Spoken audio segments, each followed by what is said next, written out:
State capital చెప్తావమ్మా?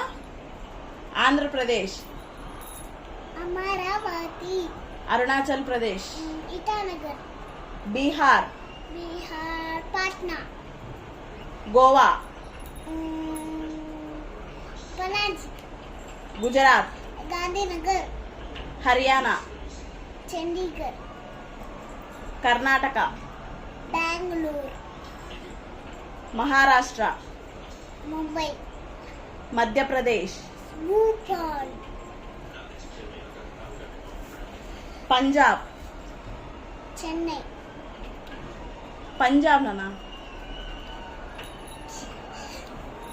Chandigarh, Tamil Nadu, Tamil Nadu, Chennai, Uttar Pradesh, Uttar Pradesh, Lucknow, west Bengal, Kolkata, ఇంకా కేరళ, హైదరాబాద్ చెప్పలా, కేరళ, కేరళ, ఆంధ్ర, అబ్బా, తెలంగాణ. హైదరాబాద్, గట్టిగా చెప్పు. హైదరాబాద్. ఓకే.